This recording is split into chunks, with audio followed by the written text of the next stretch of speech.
Tyler! Tyler! I don't know where he is. Last time I saw him, we were on Mirkwood Road, and then he just went off by himself. Nathan! Nathan! Tyler! Tyler, you're in the Upside Down. No, I'm not. You're in the Upside Down. Clearly, I'm on the right plane. You are in the Upside Down. I don't think so. Like, I see the ground below me. You are upside down. I don't know why this argument never happened on the show. This should have... No, you're in the Upside Down. No, I'm not. You are. Welcome to Ignore the Bell. I'm Nathan. And I'm Tyler. He is in the Upside Down. It's not me. I insist. So this is our Stranger Things episode, but what we're going to do, so I'm going to basically outline what the plan is for the Stranger Things podcast. And then we'll get into our sponsor. So we're going to do a Stranger Things. I'm trying to be careful about the way I say this.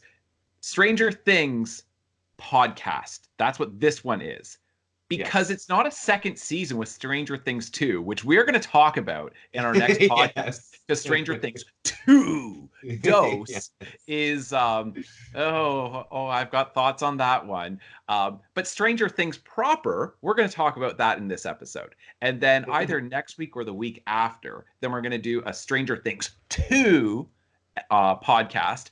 And then after that, the plan, and this is going to be a first for the podcast, is that we are going to do an episode by episode review of Stranger Things 3.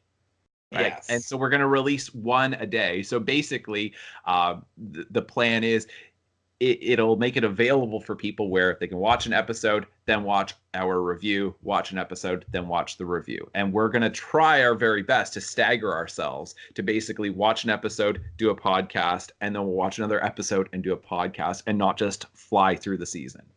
Yes, which I'm sure is going to be difficult. Yes, I think so too. But it's going to be fun. There's and doing this, with Stranger Things and then doing Stranger Things 2 as two separate ones, I think is also good because there are a lot of differences between them that are good to talk about. Sure. Yeah, that's a very nice way. That's a very diplomatic or PR. Like, did you just get a degree in public relations? Because that is a very nice way of saying it. I did. And I know you did. But for people who do not know, yeah, he knows PR stuff. Because that's a very good way of putting it. There are some important differences between them. Yes. And the fact that people, I'll just say it right now, the fact that people like Stranger Things 2, like without any objections, people are just like, that was also great. I'm like, what? I don't get it. And I'm really not feeling so great about Stranger Things 3, but we'll see. Yeah, but we do have a sponsor for today's episode. We do. So our sponsor for today is Kellogg's Fuego Waffles. Now, we're not a big enough podcast to get sponsored by Kellogg's Eggo's Waffles. Like, that's just, we don't command that kind of market share when it comes to, the actual viewership. But we did get Mexico's #1 leading brand of waffles, Kellogg's Fuego Waffles, muy picante, extra spicy, fire. Yeah. Yes. Lego my fuego. Lego my fuego. Yeah, that is Eleven's favorite spicy waffle. Yeah.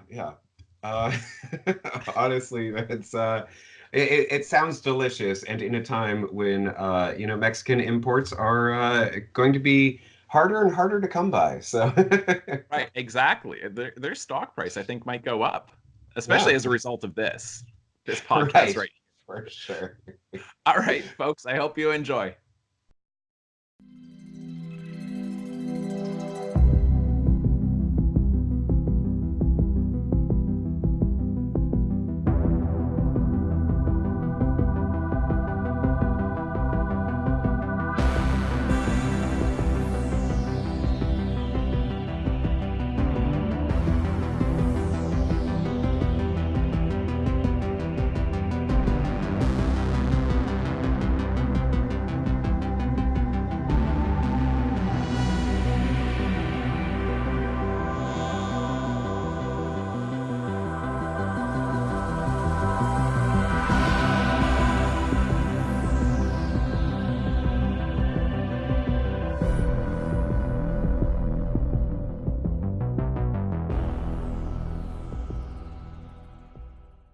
All right, folks. So this is the Stranger Things podcast, not to be confused with Stranger Things 2 or Stranger Things 3. And the reason why I'm pointing this out is that this is doing something very interesting. So Stranger Things on its own, I think, is so brilliant. It's so terrific. It's so great.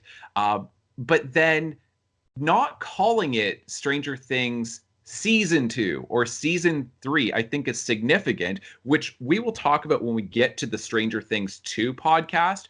But Yeah. basically, my point is they treated it very much like a sequel, not Mhm. like a second season to a show, but it comes across as a sequel. But it is significant because I think Stranger Things itself plays like a very long movie. Yeah. Yeah, I would agree entirely. It really does, it sets things up, but it doesn't, set things up for the sequel so much. And then, you get toward the end and then it's got multiple endings that are all, in like the last like 15 minutes or Right. whatever of the last episode, or chapter, I suppose. Yes. Yeah. And that sort of leads into, the sequel. And that is exactly what movies do. It's like, Yeah. well, we're going to tell this story. And then as we get closer to the end, oh, you know what?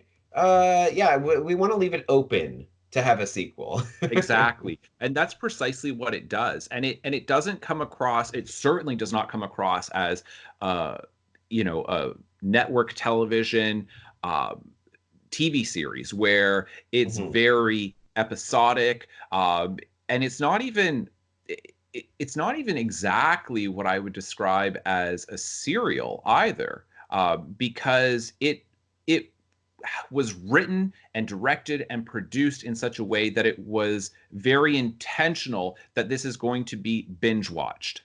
That, Yeah. do you know what I mean? Because I'm saying even within a serial TV series, then you'll get little reminders within an episode, maybe 3, 4 episodes later, then they'll remind you of what's going on within the story arc or who these characters are.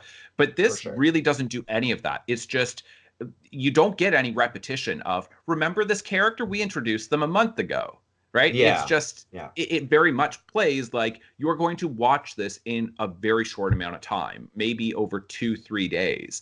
Uh, Yeah, yeah, I think the bullies are a perfect example of that, where yeah, they appear in what, like three, maybe four episodes, yeah, but they're only really introduced in like the first episode, and then the next time you meet them, you just have to know that those are the bullies, and then the that's third right. time that they come in, then they're just the bullies. That's right. And that's one of the things that's so brilliant that I really noticed when I was rewatching Stranger Things. And again, just a reminder, when I say Stranger Things, that's the first one, the first Yes. season, sort of. Chapter 1 through 8. Right, exactly. The first 8 chapters of Stranger Things. That's maybe a good Yeah. way of putting it. That I was really impressed by how economical all of the writing is. That Absolutely. they establish so much with very little dialogue, not necessarily a lot of screen time, and it's really impressive. Which Mhm. we'll get into all of that.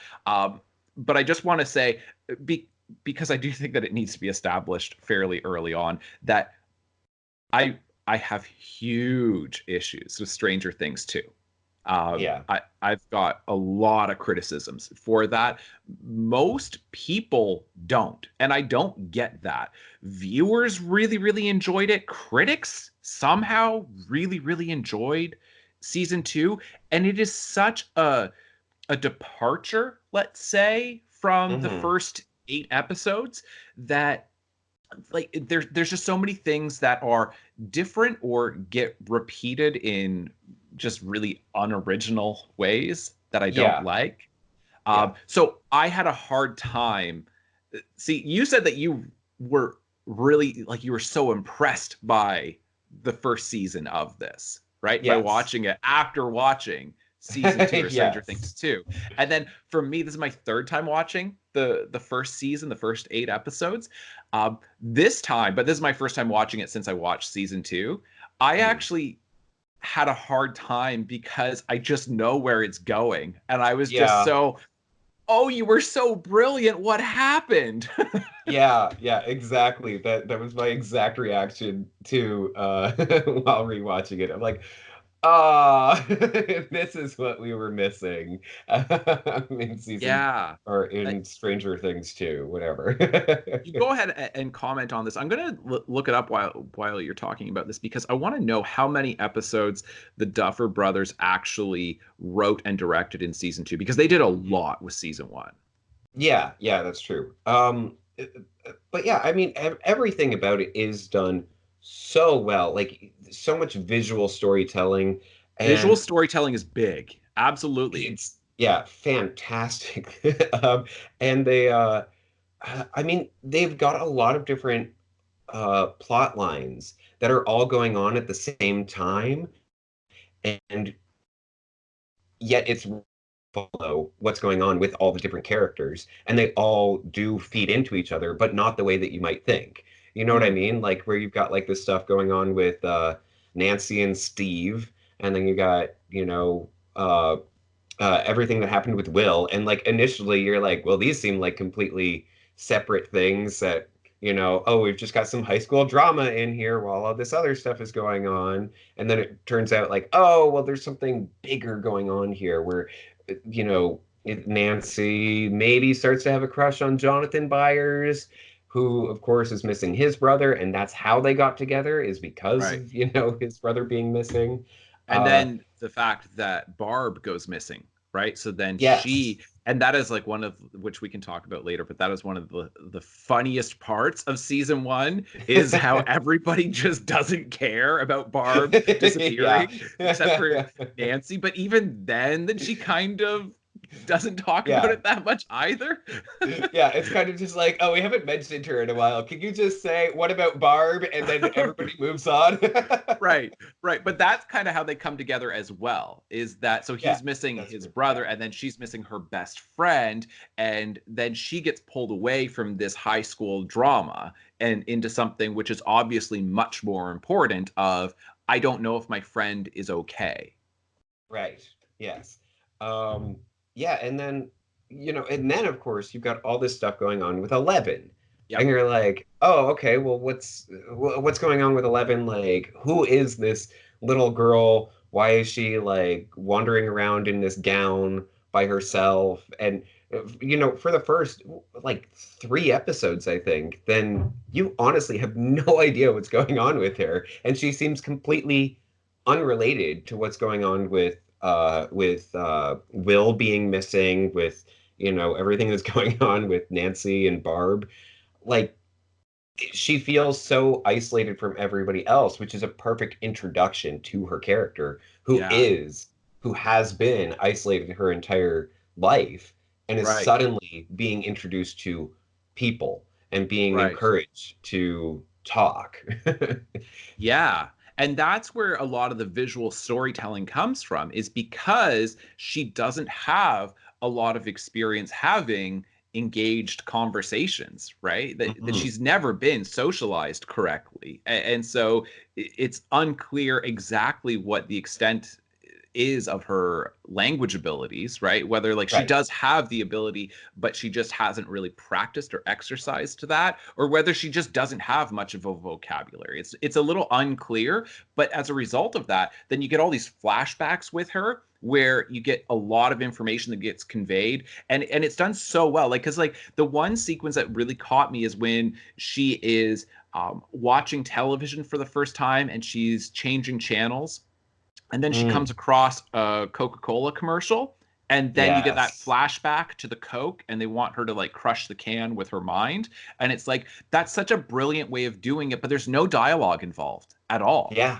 and it's Yeah. like really impressive and it's like because you're not bringing in a bunch of dialogue that really doesn't make sense in order to explain it for all the stupid viewers, right? Which is what, Right. and I've said Yes. that multiple times on this podcast, but that's what bad television or what bad movies do is they're worried that you're not going to catch it. So they basically just step in and then just start having somebody say something where they would never say that in real life.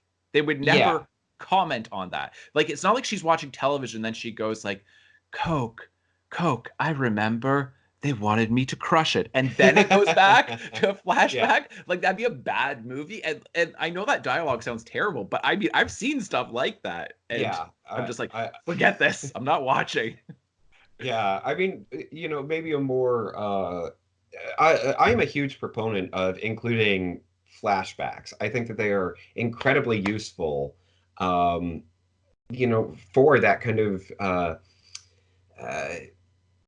asynchronous storytelling, right? And I think that a lot of writers struggle with including that for some reason, where you would probably have in another version of this show, Mike offering Elle a can of Coke, and she would be like, no, no, and he'd be like, what? What's wrong with Coke? And then she'd be like, the bad men, they made me crush that, and you wouldn't see it, and it would just be told all Exactly. in dialogue, and it's so painful to watch that because you're just like, okay, but why can't I see her do that? That sounds so cool.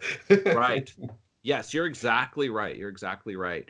Um, yeah, and I know as a writer, then I've had to work through that because I have had some flashbacks, certainly with Orphans of Liberty. Then I have a few different flashbacks in there, but it's tough to figure out the moment, like what triggers that, because it should be Yes. basically a Proustian moment of like a Madeline cookie. And like if you don't know this, and for people who don't know this, and it's basically Proust wrote like just like an enormous thing, like it's like this long, In Search of Lost Time. It's like 3 million words, but it's like it's called a Madeleine, a little like French cookie. Basically, at the very very beginning of the book, then, and it's Michel Proust who wrote this, where the character, he bites into it, and then the taste of it transports him back to his Mm. childhood, and it's like, and you know what that's like, you get a smell of something or a taste of something, and then you're just pulled back into that Yeah, moment. And so that to me is what a writer should be doing, is finding those little triggers to get into the flashback. for um, sure. and if you don't do it right, it doesn't work very well. Or if you just don't do it at all, then it doesn't work very well either. Like exactly what you say, if you just have a whole bunch of exposition. Yeah. Yeah. So I mean, like the show does such a good job with that. Absolutely. hmm Yeah, and I mean, there are so many little touches, and I mean, obviously, I can't remember them all right now, but one of the ones that's really obvious is the beginning of, the last chapter, episode, whatever you want to call it, Right. Right. where it starts out, just you're looking at a dark forest, and then the camera, spins around. And it's like, yeah, the name of that last episode is The Upside Down. And you start out upside down in the upside down, and Hmm. it's just a fun little trick that doesn't need to be there, but I also love that they start with it being a dark forest and you don't know whether the screen is right side up or upside down, because a lot Yeah. of others would start it off with you see the two people walking in Yes. the frame upside down, Yeah. and so then you automatically know, oh yeah, they're upside down because they're in the upside down. But this one starts out just a little bit more subtly, and it's fantastic to see that. Absolutely. Yeah, this season one has got so many subtle touches that are really, really well executed, really Mhm. clever, and carefully done. And it really rewards not only your first viewing, but subsequent viewings as well. It's Yeah. it's really impressive. So what I want to do, because there's so many different things that I want to talk about with season one, but I think the way of framing it is that, and this kind of goes back to our Tim Burton conversation, which, there's a nice little connection with Winona Ryder in there, right? Right. Edward Yes. Scissorhands. And so um, I describe Tim Burton films as being very much pastiche, in the tradition of pastiche and not in the tradition of parody, where he's basically Mhm. pulling in all of these different elements from film history and genre history and all these different things that he pulls, and then he just throws them all into one film, and then he's just like, they're all into one film, and he's not trying to do a parody of a particular genre of a particular movie. Instead, he's just pulling in all of these different elements and then just throwing them all together. And then it's like, wait, why is that in there? Why is that in there? Why is that in there? And it's like, because it's fun. It's fun to pull in all those different elements all together. Uh, Yeah. we kind of talked about that as well with the Matrix, where I said, but it's a failed attempt. Like the Matrix ends up just being like a word salad of philosophy, of different philosophical Yes. ideas. But it's like pulling in all of these different things and then just saying, there, does that make sense? And it's like, no, it doesn't. But that's what I think Stranger Things is. The first 8 episodes, it's that it is a pastiche of 1980s films in general and 1980s culture, right? That you get a Yes. whole bunch of nostalgic touchstones within this, but there's a lot of different elements. So a lot of people have talked about the Stranger Things as being very much like a in the tradition of Spielberg, and you definitely get that. And certainly as Mhm. E.T. with the kids riding around on their bikes through the suburbs, and like you get like the flying van, and just like when E.T. pulls Yeah. them and they start flying, right? So you definitely have like E.T. moments, and there's tons there. I do want to talk a little bit more about that, but you get all these interesting references to Stephen King as well. There's lots and lots of different Stephen King references. For sure. Uh, you get the other references to different elements of the 1980s, whether you're talking about Star Wars or, they're like walkie talkies and like early video Yes. games or Dungeons and Dragons. And uh, Yeah. there's so many things that they all just kind of get pulled together into this one thing. And then it's like, well, it's not really a Stephen King story. It's not really a Spielberg story. It's certainly not like Star Wars, and it's not just 80s nostalgia. Yeah. But it all gets pulled together, and then you're just like, it's all of it. It's that we Mhm. like all of these different things, so we're just going to throw them all together because they're really fun and interesting. And isn't this a great little thing that we just did? And to me, it's like that's the brilliance of good filmmaking, is when you can tell that the filmmakers are really enjoying it. Yes. Yes, absolutely. It really does feel like, they were like they really were just pulling ideas out of a hat almost, being Yeah, like, what if this, was part of it? What if that was part of it?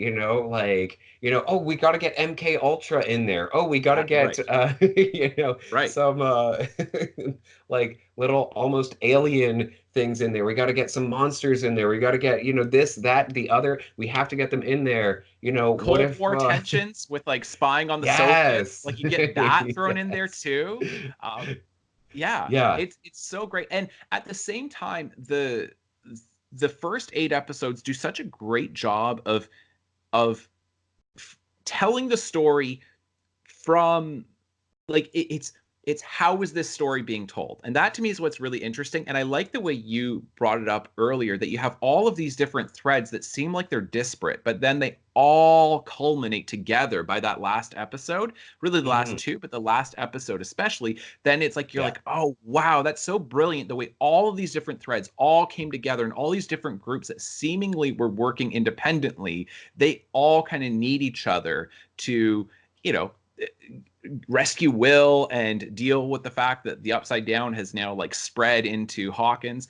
And Yeah. so on the one hand, because I saw on Wikipedia, then it gets described as being, I think they called it like a teen drama. And even that, it's like they're not teens, they're preteens at this point. Right. They're like Yeah. 11 years old. Um, Yeah.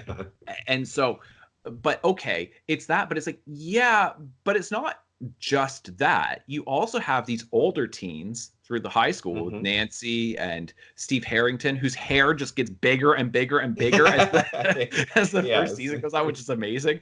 Um, but but then you also have got adult characters. So you've got the ones working at the laboratory for one thing, but then you've got Hopper, the other the deputies, and then you've got oh, what's her name? Will's mom, Winona Ryder. What's her Joyce? Joyce? Yeah, you have Joyce. Uh, so it's telling the story from their perspective as well, and it's not playing down to children, right? Hmm. And that's what's actually really interesting about this, because most stories that focus on preteens, exclusively sticks with them. Or if it's got adults, then it's like, well, you might have some kids involved, but it's really not about the kids. And it's like, it's whose story is this? And it's Yeah. not just the kids. And that's where you're able to tell a story where it's basically a movie. It's basically a film, but you're getting multiple films all together. Basically, you could tell this story entirely from the kid's perspective. And if it was a movie, I think you'd have to do that. Right. Yeah. Because just with time, Yeah. then you're not going to be able to get into all of these other aspects to it. But you're also getting the adults, you're also getting the older teens. And so but I think that's in part where Stranger Things 2, to me, starts to go off the rails, is that they play up the fact that we're following around these early teens, and well, we've got to give early teens what they want, right? Right. Yeah. Yeah. I mean, I think even another part of it is having in the first season so many different groups of characters working independently, as you said, and then in season two, then it's like, oh, everybody is all on the same page, and they're all kind of being part of the one story. And that's kind of Yeah. frustrating, even though it's like, oh, well, we have to give them sort of a task to do. Then it doesn't feel as natural as it did in the first season when everybody started out in their own places. Right. Um, but Right. I do think that you're definitely right, about them being like, oh, well, we need some more, love triangle dynamics Yes, in exactly. season That's what I'm two. talking about. And yeah, Yeah. we need to have another female character to play off of, who's going to be like in her early teens, and the boys are going to be competing for her attention, and she's super cool.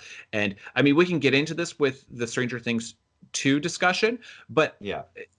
my point is that they kind of depart from what they were doing with the first 8 episodes, because to Mhm. me, maybe the strongest storyline within here, which is a really small subplot within the first 8 episodes, but it's Hopper. Hopper is such an interesting Mhm. character, and not just that he's trying to find Will, but that he is struggling through all kinds of complex grief that he's struggling through, because you see him popping pills throughout it because he's obviously on medication, because it slowly gets revealed more and more and more that he was married, he had a daughter, she died of cancer, and then him trying to go after Will, it's this missing child that he actually can rescue. You can't rescue Yeah. your child from cancer, or leukemia, whatever she had. Like, you as a police officer, you can't do that, but you could maybe rescue Will, even if it gets into this really confusing, like,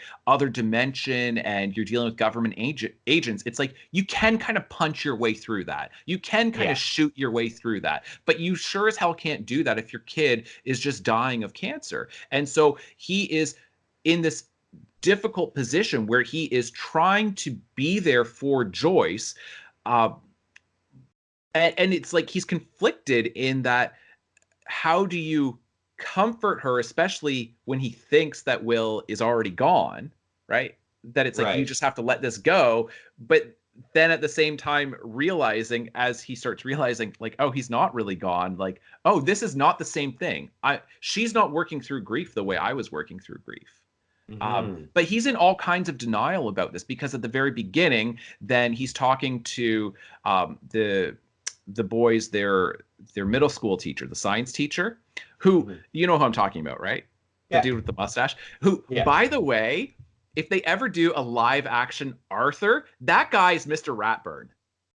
Yes. All I see when I watch him is he is Mr. Ratburn. It is incredible. If Mr. Ratburn were a real human being, it would be that dude exactly.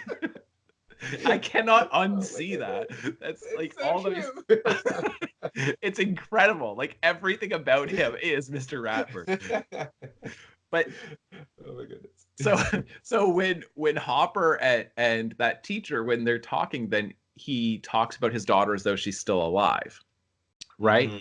Yeah. And then you get these flashbacks where, right when they do him and Joyce, they're rescuing Will, and then he's doing CPR and it doesn't look like he's going to make it. Then you get that flashback to the doctors performing CPR on his daughter, right? And you get significant flashbacks, like significant as in really important ones, really profound ones at important points in the story with Hopper, where it goes back to the way his life was before, and that his life is kind of like gone off the rails, as he, like I say, he's going through complex grief and trying to help Joyce through that, but at the same time it's not the same situation. And even like what Joyce has with her ex-husband, like her ex-husband is just such a piece of junk, that Yes. he really doesn't care about his boys at all. And I'm saying, look at those subplots that you get. That's not playing down to teenagers. That's not, hey, 12-year-olds will love this whole subplot of Hopper losing his daughter to cancer when she's very young, going through complex grief, being medicated, at times being in denial about this. His wife has moved on. She has a child with some other guy, but he hasn't been able to move on. And now he's trying to find this missing child.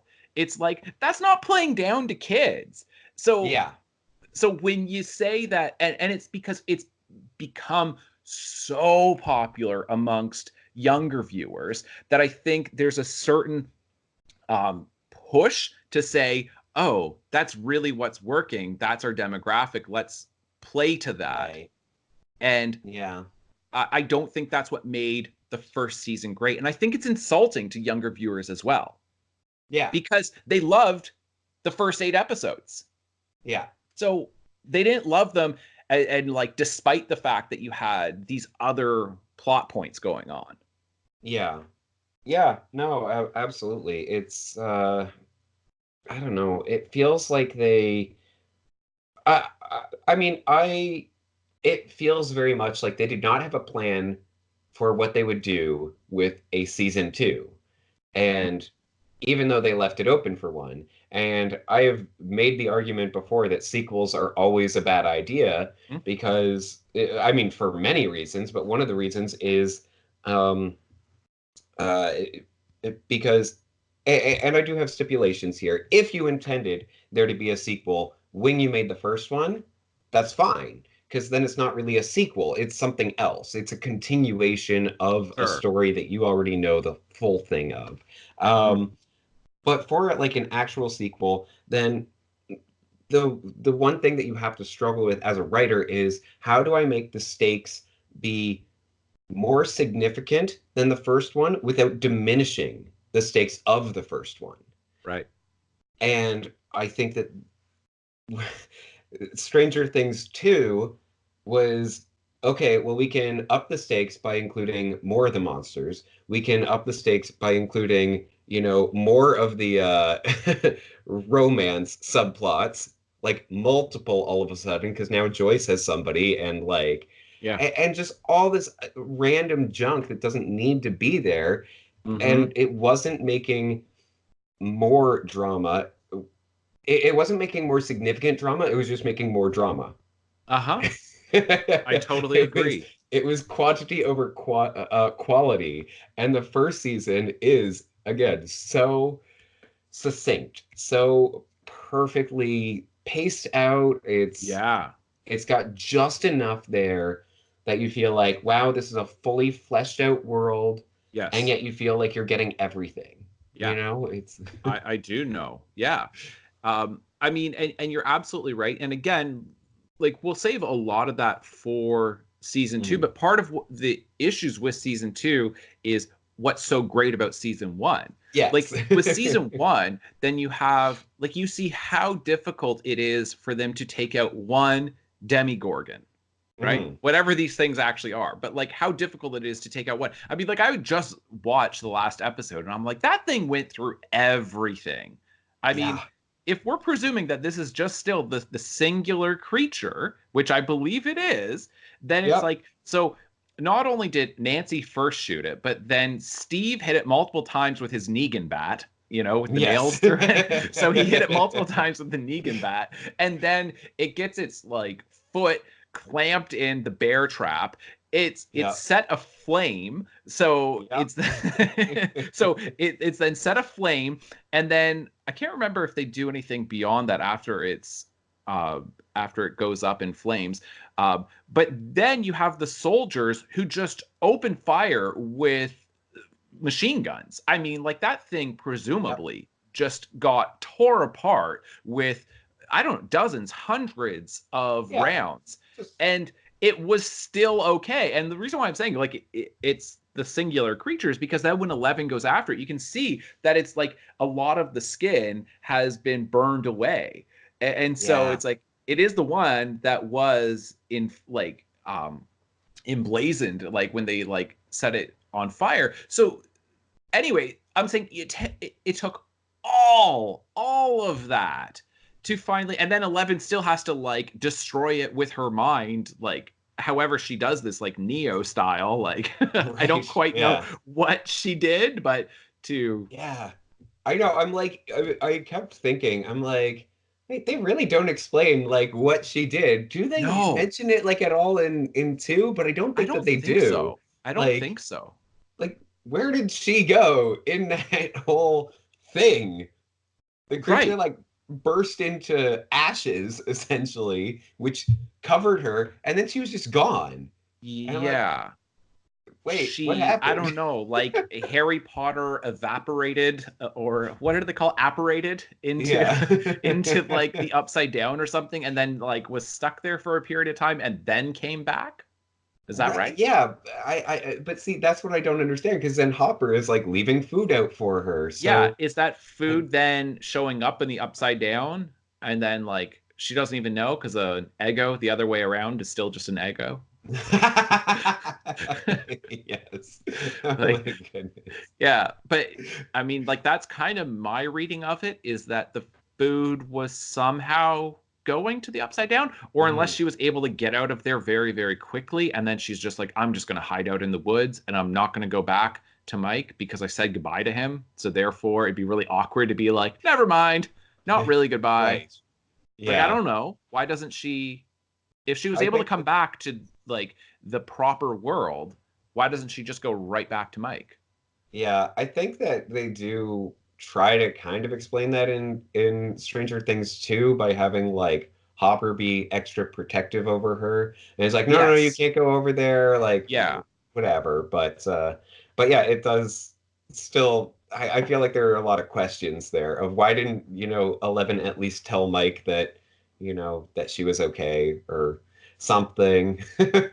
Well, I Um, guess I'm saying like Hopper knew that she was out there in the forest or in the upside down forest for however long. right, yeah. He's feeding her for a while because that was at Christmas time. I don't know Yeah. at what point the season started, but I think it was like October, November.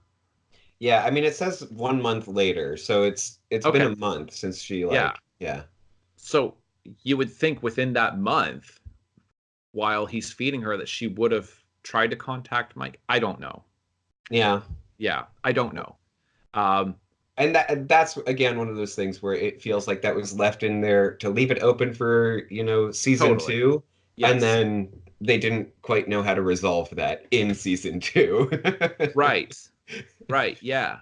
Um, and it's terrific having that one creature in season one with that Absolutely. one Demigorgon. And I think there's just it works so much better having the one than because we ultimately get to see what it's like when you've got way more than one. Yeah. But with the one, then when you're watching it, you're always on edge because you don't quite know where that one creature is. But then at times, and it's like, oh, okay, I can relax watching this scene because I know that these characters over here are fighting it, Right. right? Yeah. Do you know what I Yeah, mean? it's It's like when I Hopper and do. Joyce are in the upside down, then you're like, all right, you can let them find Will because we know that the Demigorgon is at the school right now, or it's in the Byers' house and Steve is hitting it with the bat. So then you know where it is. But if you just introduce multiple ones, then it throws it off because like most creature features, and in some ways that's what season 1 is, because it, like I say, it's a pastiche. It's doing a whole bunch of different things.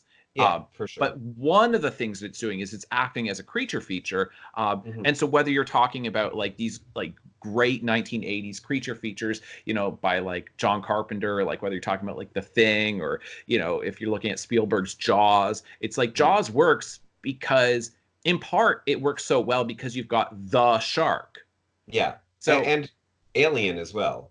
Alien's a Alien great is example. Yeah. it's so perfect. You've got one creature in the first film, right? Yes. Like, and it's all about, oh my goodness, this is the most terrifying creature ever. Right.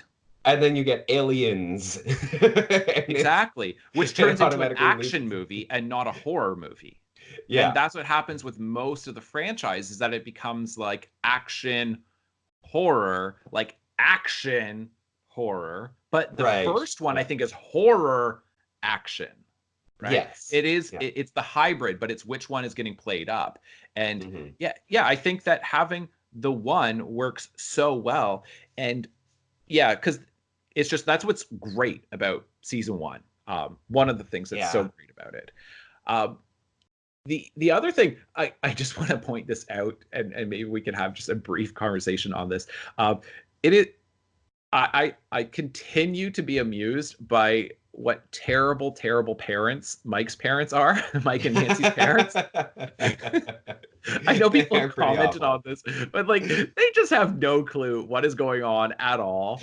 And Yeah. but there's a certain amount, to me, there's a certain amount of like, yeah, you're really capturing the 80s in a pretty good way. Right. That the Yeah. 80s and before, it's like by the 90s that really starts to disappear, and then by the 21st century it's gone. I mean, Right. like if you had parents acting, being as negligent as they are, then you would definitely have other people in the community who would question this, but you wouldn't have middle class, like upper middle class suburban families just having like, I don't know where my kid is, like, Right. Yeah. or I mean, the thing that confuses me, I don't understand why neither one of the parents ever goes down to the basement ever. Are they Yeah. scared? Like they open the door at like the top of the stairs, but they won't even take like one step down. It's Right. like Kevin McAllister in Home Alone is just like, there's the furnace monster down there. I'm not going Yeah. any further. Yeah. Like, Yeah. where is their laundry room not down there? Like, how does she like do laundry or anything? I don't know. Yeah. Uh I It's like say that she 70s because show. he definitely is not the one doing the laundry. Right, absolutely. Absolutely. Or like that 70s show, it's like the basement is just, it belongs to the teenagers, right? Right. And Yeah. it seems to be that way, but I'm like, I mean, I was born in 84, so I've got some 80s memories, like not a lot, like, 89, I'm 5 years old. Uh, but I do remember being a kid, and there was like very much a part of like my friends' houses where it was just like, we can do whatever we want down here. Like the Right. parents just never come down, they don't check on us. And absolutely the whole thing of like riding your bikes all over the place. Like that's one of the things that I think the first 8 episodes capture so well. And I know we've talked about this before, but we haven't done this on the podcast. That one of the things that I love about the first 8 episodes is that you get to see a town from the kids' perspective, that they know the town in many ways. They've got this familiarity or this intimacy with the town that adults don't have, because adults, they only go where the roads are. That's Right. it. Yeah. The adults are never getting out of their cars. They're not, like, there are really very few adults who are going to go out for hikes or walks or jogging around the neighborhood. And even if they do, they're not going off of the sidewalks. But kids Right. are constantly trying to find the shortcuts between backyards, through little like wooded areas, the Yeah. abandoned train tracks, they For follow sure. those too. But like when they come Yeah. through the backyard of like those little girls who are playing and they're on their bikes, right? Then I'm like, that's Yes. my childhood. I definitely remember that. It's like, yeah, that house over there doesn't have a back fence. So if Right. you really want to, you can just like go for it. And by the time any parent comes out and yells at you, you're long gone. And Right. Yeah. kids know these things. And when they're trying to explain it to Hopper and the other police officers, then they're talking about it like Mirkwood Road, and they're like, Mirkwood, where is that? And it's like, because the kids have their own lingo. And Yeah. that's what I love about the first 8 episodes, is that you have that, and you also have the world of the adults. Yeah. And you've got the world of the teenagers, where they've now got cars and they're becoming more like the adults, but they still know a little bit of what it was like when they were just on bicycles. And that you've got all these groups that are kind of working together, but the show's telling a story from all of those perspectives. Yeah. And you don't, Absolutely. and that's the kind of ambitious storytelling that I guess Netflix and other streaming services offer, is that you can do something that requires binge viewing. You have to watch it pretty quickly to catch all of the little references, all these different characters that are going to get introduced to you, because you're not going to get repetition there, but you can also tell this from multiple perspectives. So I look at Hmm. that and I'm like, this is what ambitious storytelling can look like. It doesn't have to be ambitious storytelling like you get in the MCU, because people always talk about that as being ambitious storytelling. Then I'm like, yeah, I mean, that's one kind of ambitious storytelling. But you can Hmm. also do it where you've got a single creature in one town with an ensemble cast and different ages, different demographics, like all of that. And you can do that too. And on the one hand, it seems like a much smaller story, but it's not.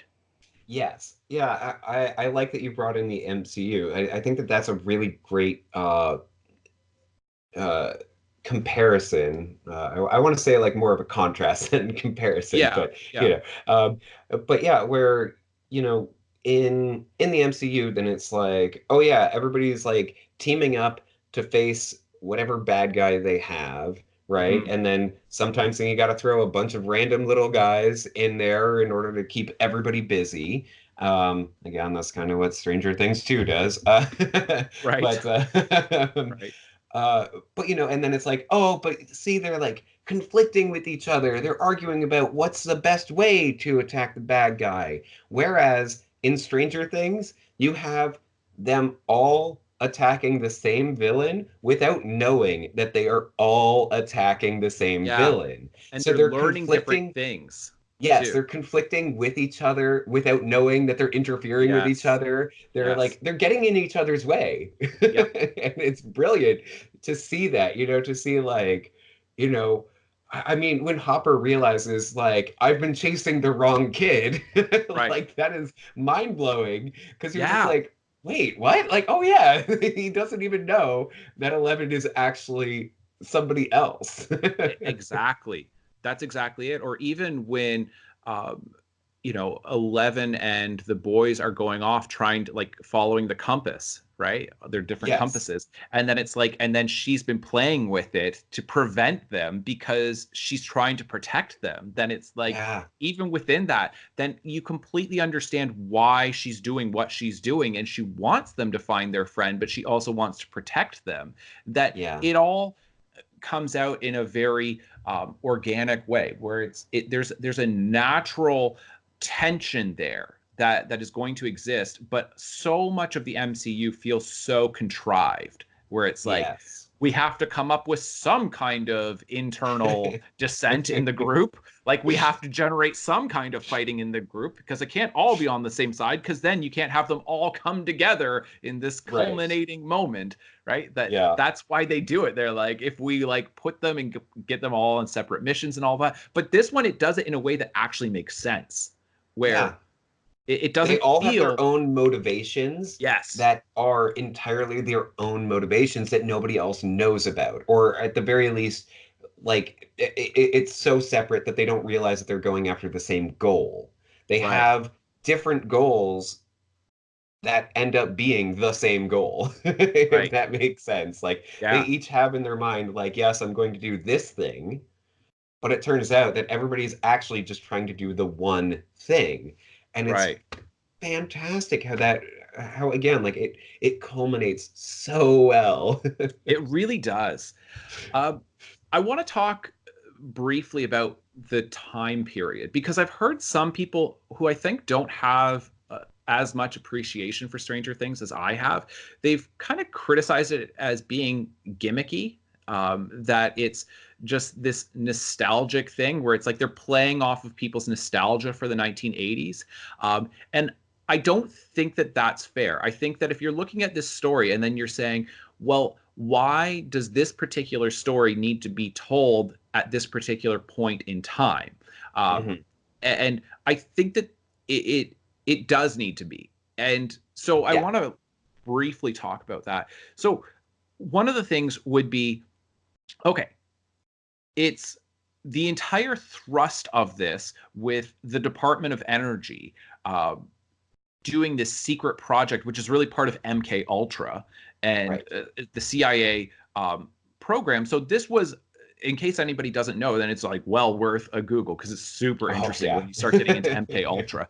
Um, and this like spanned countries. Like they were doing this at McGill University. I don't know if you knew Oh that or wow, I not. did not know Oh yeah, full that. on profs at McGill were like part, and they knew it, like that they're like part of the CIA mind control project. Wow. Like, yeah, so Canadians were involved in this as well, both as subjects and as participants.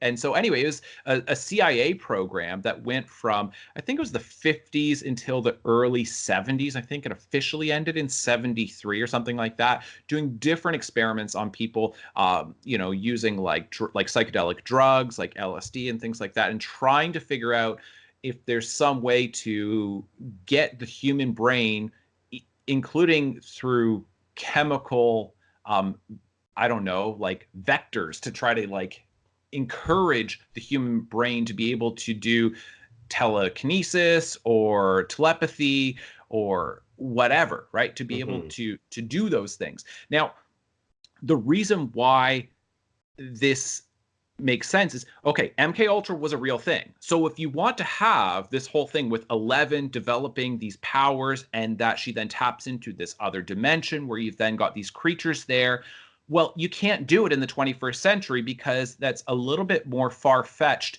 to think that MK Ultra has still been going on. Like you can make that argument, but I Right. think it would not, it just makes more sense to put it closer to 1973.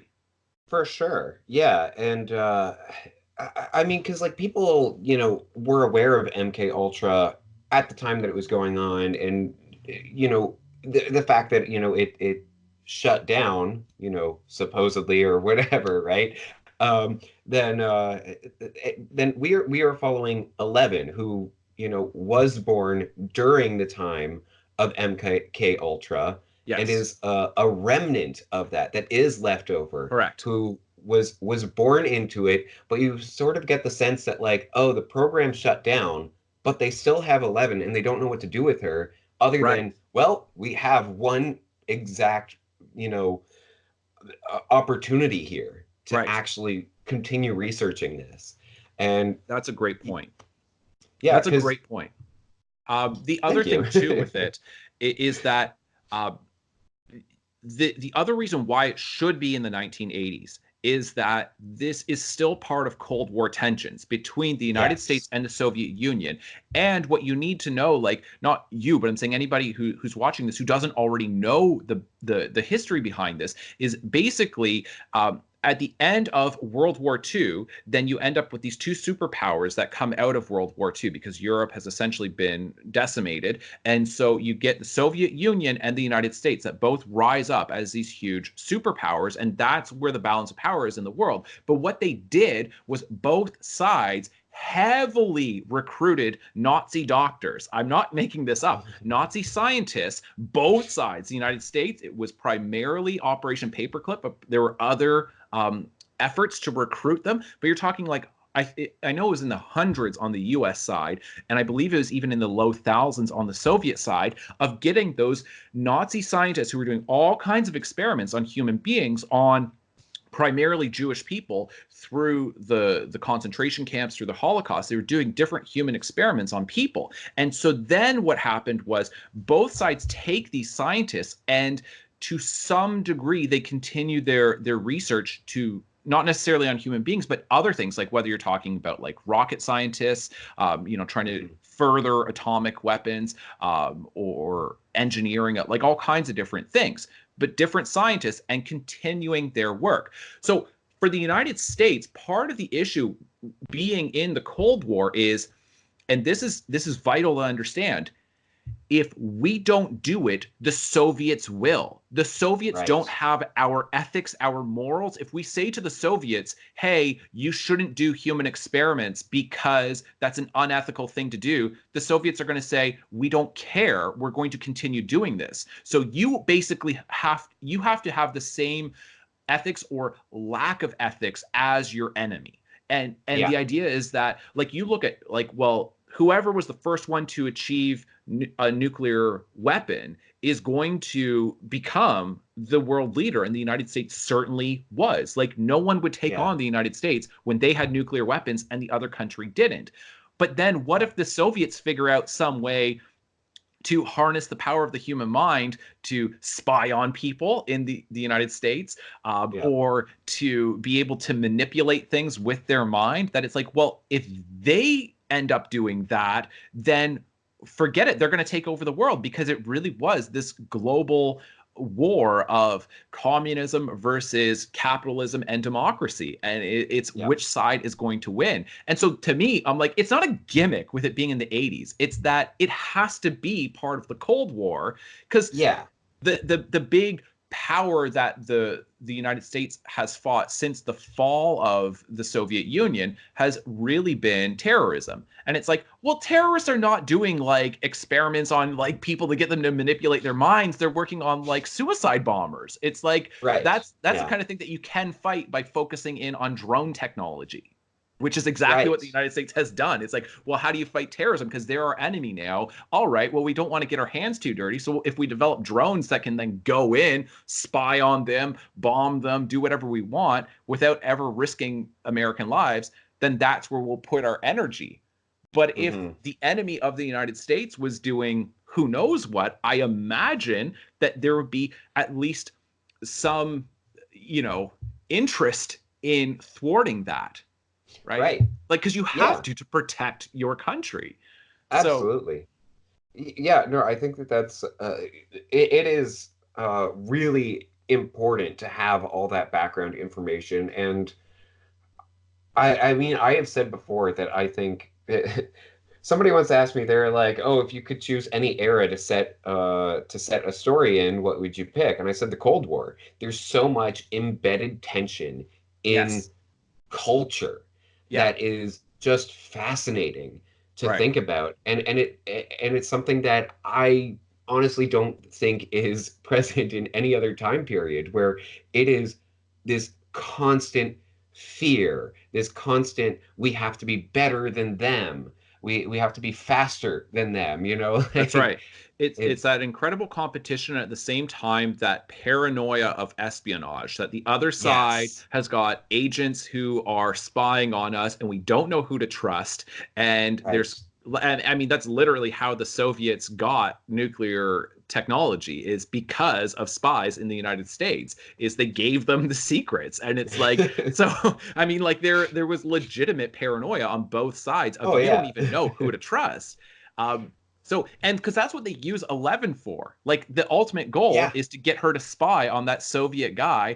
And then you can yeah. imagine that they're thinking too, well, what if we can just start assassinating people without ever having it come back on us? If some guy like just breaks his neck or has a heart attack because she can squeeze his heart with her mind, being in like Hawkins, Indiana, like, you can never pin that on the United States. So you can start assassinating strategic people in the Soviet power structure. So you can imagine, it's like, Sure. well, yeah, this is actually like a pretty smart idea from a strategic standpoint, and from a tactical standpoint. But then, even when it opens up into this other dimension, you got to think that like Brenner and these other people, like, the reason why they don't just shut it down, the reason why they don't just cement over the entire like breach that they have, it is because it's the idea of, well, what if we unleash this on the Soviets? What if we can figure out Right. how to Yeah. open up this portal and we just do it in the middle of Moscow? You Right. know, Yeah. I mean, like, I feel like that's part of what's going on in the first 8 episodes, even though you don't really get that. But it's like this horrible, awful creature. And remember, Brenner tells 11 to go find it, seek it out. Yes. Um, Absolutely. and it's like, because he doesn't care about her. And it's like, oh, well, we initially thought we could use her for this purpose. But if it opens up this whole other thing, Shoot, we'll use that too. Right. Yeah. Yeah. No, I mean, it honestly, it does need to be set in the 80s.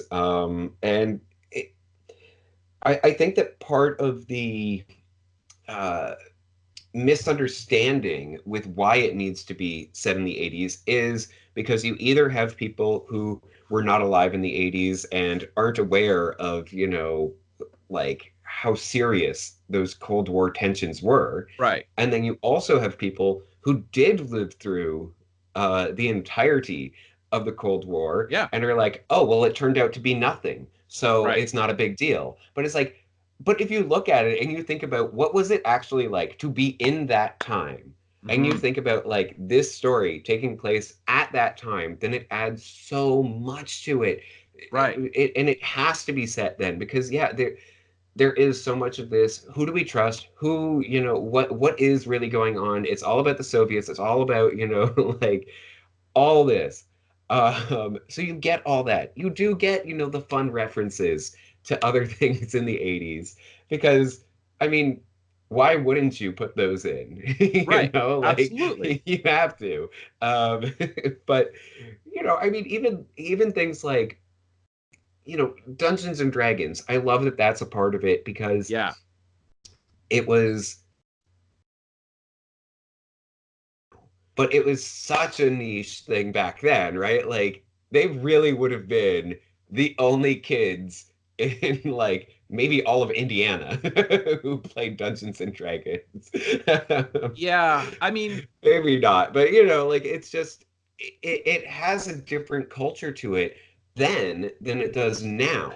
Because oh, now then it would absolutely. be like, oh, you'd be connecting with other people everywhere else. But for them, it is just this is our thing. Nobody else understands what this is. And then to have 11 relate what's actually going on to Dungeons Correct. and Dragons, then Right. it yeah, it's just so powerful there. No, you're right. And the Dungeons and Dragons thing is important, and that also has to do with the era, because what ends up changing with like nerd culture, so to speak, is and you are right that it was fairly niche at that point, but the people who are into it were so into it. They were so Right. deeply into that.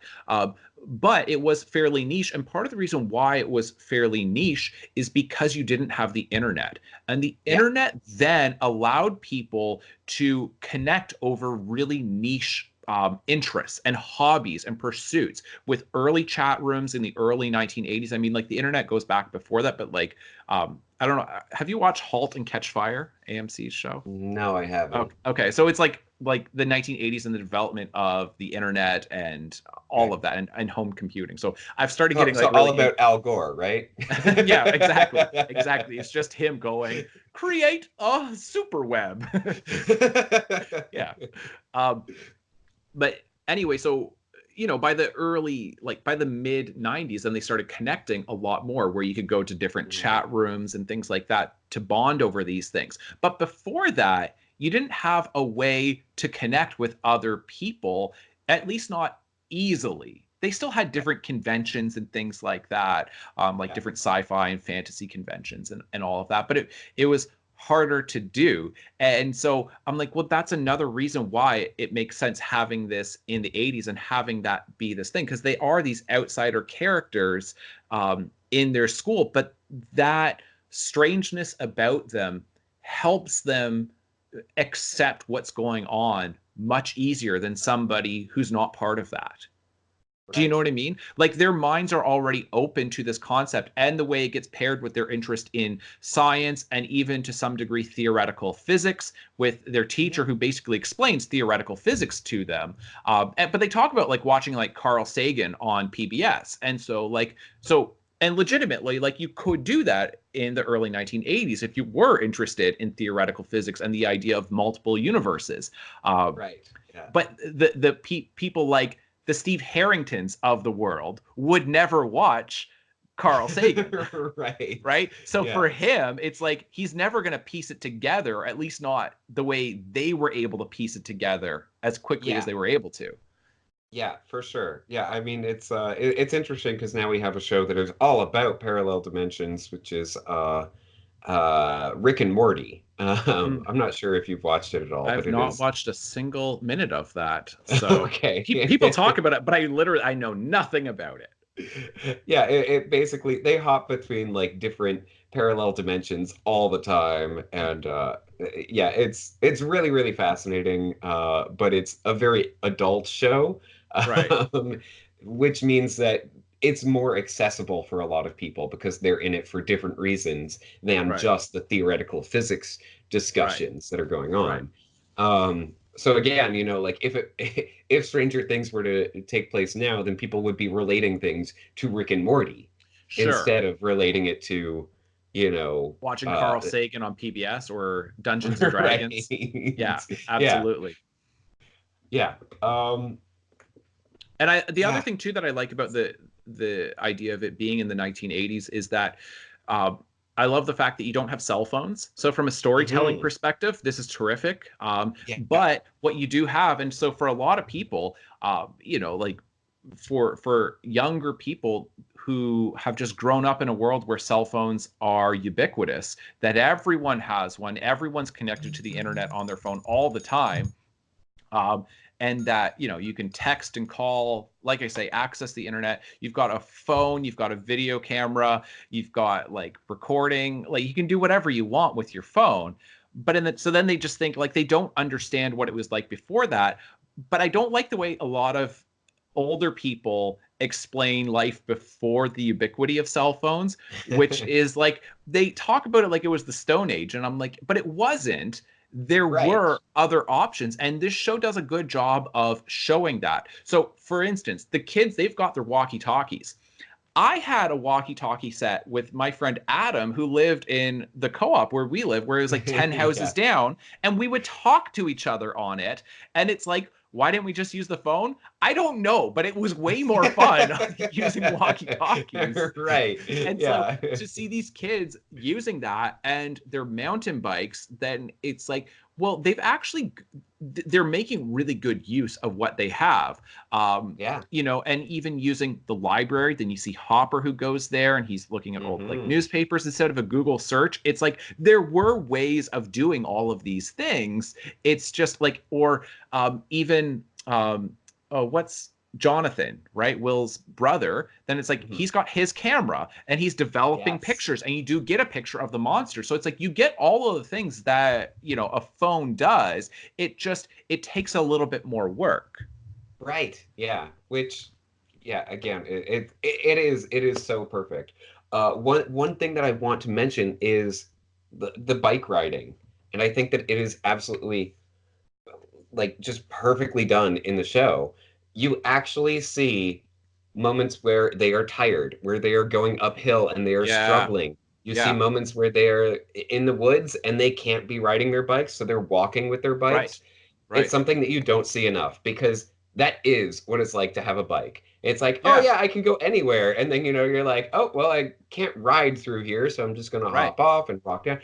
Sometimes when you just get really tired, you're going uphill, you're really struggling. Like, it's not always, oh, I'm going to go as fast as I can, which is what so many shows and movies do all the time. It's just like, yeah, just ride the bike really quickly. Right. That's it. Yeah. No, that's exactly. And I like the way Hopper describes it. Like when he sees like Will's bike that's just been abandoned, then they're like, oh, maybe he like just left it here. He like crashed or whatever. He's like, are you kidding? These things are like a Cadillac to these kids. Like he wouldn't have Yes. like left it. And it's true. I mean, like I felt that way about my BMX when I was a kid. Like that bike, like that was with me everywhere. And that's how I got everywhere. And Yeah. I mean, I do a lot of cycling even still, but I've got like a very different bike than I had then. But I think about it now and I'm like, I usually take my cell phone with me. I've always got like a spare tube for my tires. I've got a little air pump with me. I've got my little bike tools. When I was a kid though, like I had no ability to change my tire. Like if I got a flat somewhere, I would have been in big trouble. And like that's what these kids are both kind of like me, but also they're a little bit better prepared because you see them, they've got all of their stuff. Yeah, Um, sure. so okay, I want to talk very briefly here. Do you have any negatives about season one, about the first 8 episodes? Because I've got one negative that I'll bring up, but I want to know if you want. Uh, I would say Nancy in the first like three episodes. She Mm, bothers me so much, and I mm, know that like they really like play it up as like, oh yeah, see, she's like the really smart kid, but who's oh, she's like into the bad boys, and so she's like not doing her best in school anymore. She's going to this party and mm. sleeps with Steve and everything. And I'm just like, ah, stupid Nancy. Like I'm like upset at her, and it's not a thing where I'm like, oh, that's unrealistic, but I'm just every single time that I watch that I'm just like, stupid Nancy, just why can't you just be good? Right. Yeah, no, I hear you. I hear you. And it is very um I mean it is cliched essentially because like that but it's cliched for a reason is that that does happen. It happens Yeah, all the time. for Um sure. my criticism, and this is something that a lot of people have pointed to kind of facetiously as soon as season one aired, would be the treatment of Barb, right? That Right. Yes. I mean, and like, and I know that she was like trending on Twitter for like different reasons, like something like I forget what it was, what the hashtag was, but basically like we remember Barb, like Yeah. and it's like everyone in this show, like just forgets about her. Like, Brenner talks about at one point, he says, I think it's like 8 people have been taken by this creature in the last week, or 8 people like Mhm. have like disappeared or something along those lines in the last week. I'm like, Right. okay, you can kind of like, I think you see almost all of them on screen, not quite, but like some of them, they are part of the lab. So, Right. okay, you're not going to get any media attention as a result of that. But you have Will and then Barb, and we never see Barb's family grieving. You never see Right. them, throwing a fit in the police station. They're not going after Hopper. Like they Yeah. never go after the chief of police to try to find their daughter. Um, Yeah, it's really funny because they do, have like that moment where Nancy calls Barb's mom and it is mhm. like, did Barb come home? And it's like, I thought she was staying over with you. Oh, you're right, she did. Never mind. And then she's like, can you have her call me when you see her? Sure, yeah, no problem. And then like we never see her mom again. And then they're just like, oh yeah, see, we eventually found the car at a bus station somewhere.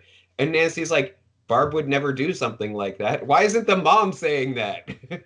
Right. And that's what I'm saying is that they already cast the mother. They put her on screen. So I'm Yeah, like, it's not like, oh, there might have been some production questions of like, we just can't afford to hire another speaking, actor for this. Or it's like they already had somebody. I don't understand. And it would have yeah, added a little bit more tension to the series, like the last few episodes, if Hopper or the police are having to deal with that as well, right? And it right. and it Yeah, would have it was unrealistic by the fact that that didn't come up. But then you also have the two hunters. It's just a throwaway line, but two hunters disappeared in the woods there too. right. Yeah, But no yeah, one in town is really like freaking out. Joyce looks completely irrational for freaking out. But everybody right. else is like, this small town, nobody's disappeared in like 80 years. 4 people in the last 2 days. Like, Yeah, not to mention Benny committing suicide, right, that which is too. just like passed over. Like Hopper thinks that it's really strange when that happens at the same time that Will goes Yes. missing. Yeah. But then we like never talk about, Benny being killed again. We Right. never talk about like, it being weird that Barb is missing, that these other hunters are missing or Right. anything. Like, yeah, it does uh take a leap. you Yeah, know? it just kind of abandons all of that yeah, and I don't quite know what to do with that other than to just say like maybe they just didn't know how to incorporate it Yeah, like into it. pacing or Yeah, something, it, but it it yeah. it could be, but it's just to me like I would say, well, that'd be my criticism. Um, Mhm. because I think like there's not much that I dislike about the season or that I think like, oh, it could have been a little bit better. And I don't even know if that would have made the first season better, but I just think that they should have accounted for that in some way. The Right. the rising tension in that town, where it's getting to the point Mhm. of hysteria or at least discomfort. But you look at like the Wheelers, like Mike's parents, like the dad and the mom, like I mean, like they just could not be any more like disinterested. Nonchalant. Yeah, they were so nonchalant about the entire thing. And it's like, you know that your son, his best friend just disappeared, and then oh, he's dead. He fell in like, the quarry. And then your daughter's best friend is gone as well. And the dad's like Yeah. falling asleep reading the paper in front of the TV. Yeah. The dad is the worst. He's He's he's terrible. so Oh awful. my goodness. Happy Father's Day. Right, exactly. Exactly. Yes, we are recording this on Father's Day, so Yeah. it's um, Yeah. but yeah, no, that is like a really good point, and it's something that it reminds me of it, uh, like the movie that recently came out, as well Yep. as Stephen King's original novel. And I know that you've told me a little bit more about the background, like, or a little bit more of what's detailed in the novel, with Yes. the town itself being kind of infected or Correct. whatever. So then that explains why the adults aren't freaking out as much. And in Stranger Things, Exactly. you don't have that. You don't have any sort of reasoning there. That's exactly what I was thinking of. And I'm glad that you brought that up, because that's exactly what happens within Stephen King's novel. Then the presence of Pennywise, who's essentially a demon, then this does corrupt the adults. But it's not even just Pennywise. There's something deeply wrong with Derry as a town. But Hawkins isn't that. So it's like Stephen King accounts for that. It accounts for the fact that so many kids go missing, but people don't really freak out about that. That Mhm. Derry has got just, this incredible, like, weird statistic for missing children, but people don't really comment on it. They don't investigate too thoroughly. And then you're like, well, you need some explanation for that. And then he provides that. But in this, then there is no accounting for that. And Yeah. it just doesn't hold up. Uh, Yeah, and even with Stranger Things 2, then y- you know it they do a lot of trying to reconcile the fact that all these crazy things happened in the town, and okay, well, we need to make sure to keep it quiet for everybody's benefit. But then it's only direct, like that mentality, that direction is only given to the main characters and not to the rest of the town, who has to deal with the fact that, Will Byers has come back, that yeah, Barb like, is honestly gone, right, like right. that she's dead, but like whether or not they know that she's actually dead or whatever, like all these crazy things that have happened, then the town is not involved in that, hush hush at all. Right. Yep. So Yep. I You got it. mean, we'll get into that a little bit, I'm sure, when we talk about Stranger Things too. But it really is, Yeah. uh, So yeah. I don't want to say a plot hole, but it's yeah, something it's akin to that. yeah, I agree. I agree. Um, so one of the let me take this in a slightly different direction. One of Mhm. the great things about Stranger Things as a whole would be the casting and the acting, right? That we've Yes. really just talked story to this point, but the casting and the acting, um, it's it's really impressive to see, um, actors of such a young age doing such a great job and of playing it straight. And Hmm. it's not like, I mean, like, if like there's nothing silly about it. There's nothing um facetious or melodramatic, right? Like it's really like they're playing it as earnestly, authentically as they possibly can. And I love that, because if this was, I mean, like, you could go, if you want to go and whatever, go watch Goosebumps.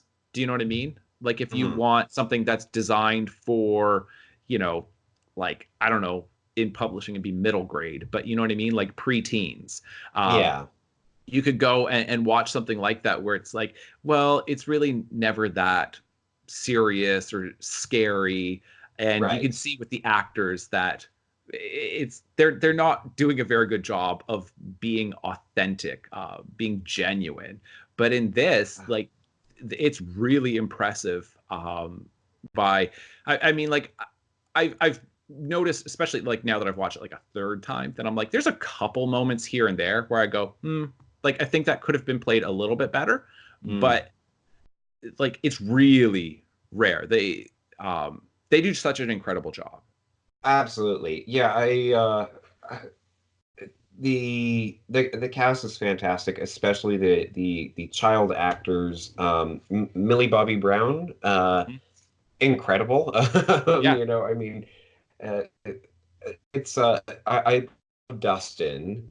The fact that they allowed him to swear as often as he does, I think is incredible because that's yeah, something that a lot of television and film doesn't do, and that I think is another reason why this show is so appealing to slightly younger audiences because they can actually see themselves in it, right? right. Like it's kids swear Yeah, they do care, like about, oh, but we don't want them to. They do. And to ignore that is to take away from the reality of the story. So I love that. Like Dustin swears like just any random time. He doesn't, it's not a big deal when he does or anything. Um, and even like the fact that the kids are made fun of in genuine ways where those are these actors like Dustin for example, then he does have whatever it is, I forget like the name of it, yeah. I but forget the condition. where he has like like still has his baby teeth and everything, Right, right? Like that is something that he actually does live with, and to right, have that be incorporated into the story is fantastic. To have the bullies actually make fun of that they right, don't completely ignore it is fantastic. right. They call Mike, what is it, frog face? Frog face. Yeah. Yeah. And then and then they call Lucas, what was it? Uh, it was something like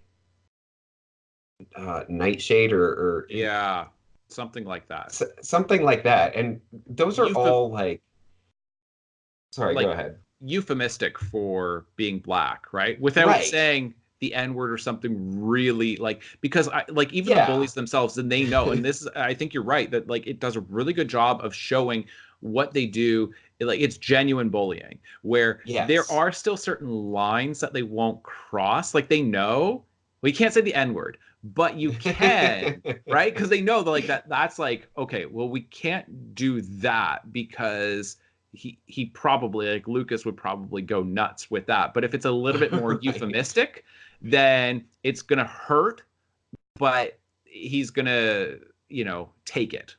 Do you know what I Yeah. mean? And I mean, I really like the fact that the bullies, I like the fact that even after Will is gone, and this I think it's even after they find the body, then they make jokes about him being gay. They make Yeah. jokes about his brother killing him. And because here's the thing, I just had this happen, I don't know, a few months ago with one of my manuscripts. Then I was told by an intern, like who is working as like through my the literacy agency that I was going through, um, who said that because I had characters who said something like, like, oh, like you're being so gay or whatever, something along those lines, right? And it made sense within the story. And they're like, this manuscript has got homophobic language and it has no place in publishing. And then I'm like, that's so stupid. If people, the only reason why you're offended is because people in the world really say that stuff. So Right. shouldn't my story reflect that? Because if people never said that stuff, then you'd be like, oh, it doesn't make sense because nobody would say that anymore. Instead, it's like, oh, people say that, but we want them to stop saying it. So the way to get them to stop saying it is to self-censor within publishing, to self-censor within television, within film. That if we just stop using, homophobic language, and the reason why, there's a reason why I'm using quotation marks around it, but if we just stop using that language, then people will stop being homophobic, or other people in the world. The idea that somehow through art you're going to affect change in the world like that, to me, is like so naive and like ridiculous, that yeah. And so anyway, I liked the fact within this that you had them even after he's dead, like the cruelty of youth, like it, and I can say this as somebody who's worked like from grade 7 to 12, well, really 7 to college. I've taught a lot of different grades. I mean, yeah, especially like it tends to get better the older they get. Later in high school, it tends to be, they tend to be a little bit more aware. It might get more specific, right?